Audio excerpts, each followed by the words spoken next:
The time is 7:23, and as Ben mentioned, we've got the Laura Kuenssberg programme coming up soon.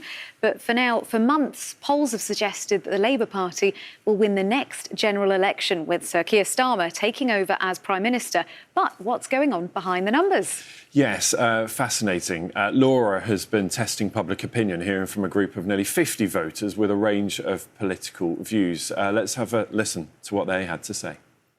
Have a seat, have a seat. Young, old, Tory, Labour, and those who haven't a clue yet who they'll choose. They've all been chosen from seats that went Labour to Conservative last time round. We put together a sample to hear everyone's thoughts, a bit like Britain in a room. How would you sum up Britain in 2024? Depressing. Terrible state we're in. Dishonest and messed up. Falling apart. I think we're a country in crisis. I think it's the worst it's ever been. What's the first thing that comes to mind when you see this person? Nice guy, but weak. Not strong enough. No personality. You need a personality to rule. It's like he's reading from a script when he talks. Yeah, it doesn't have charisma. Yeah. I would say out of touch, because I don't think he understands what the ordinary people go through. People in this country don't like successful people. They're very bitter that they're not like them, and that's why I think everybody resents him. I don't think he's out of touch. I just think the problems he has are so vast. I thought he did a marvellous job as a Chancellor. What's the first thing that comes to mind when you see this person?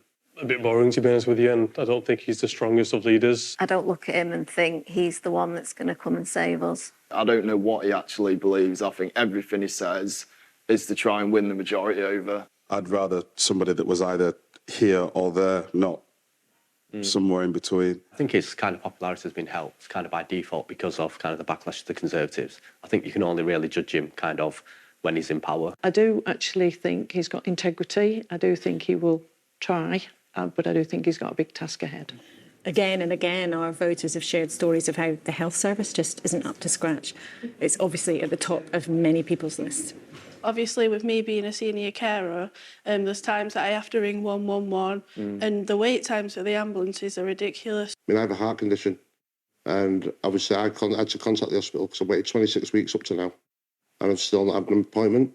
And then they told me I had to wait, the waiting list is up to 70 weeks. I really don't know if I want to work as a nurse in this country right now. The cost of living crisis is having a big impact on us. Being able to go out and socialise is just so much more expensive. Going to the supermarket, your bills are so much more expensive. I'm a student and I can barely afford to eat some weeks, so it's rubbish. This is a first world country. However, there is so much of a difference between, the highest paid, the wealthy, and the ordinary people.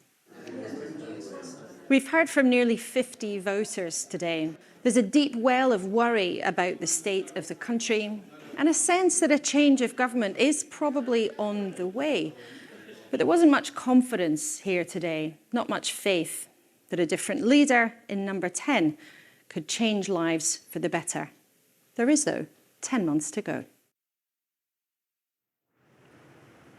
Let's talk to Laura now. It's fascinating to hear from those voters there. And Laura, you've got so much more on the programme, haven't you, at 9 o'clock. But what did you learn from speaking to those voters? I think, Ben and Laxby, morning to you and to everyone, that all of this lovely lot who were good enough to give up their day on Wednesday to speak to us suggests that Britain is in a bad mood and that there isn't much faith in our political leaders to sort things out. People are still really feeling the pinch from inflation, might have been easing recently, but people are still really struggling in all sorts of ways. There are still real concerns about what's going on in the NHS, and all of that adds up to a real sense of pessimism. But it was really fascinating to hear from voters like that, to delve into what's going on in people's minds. I have to tell you, and you'll see on the show a bit later, we did have a few laughs as well along the way. So tons to come on the show from them, and we'll be putting their sentiments and their anger about what's been going on in politics to the politicians who are coming to the studio this morning.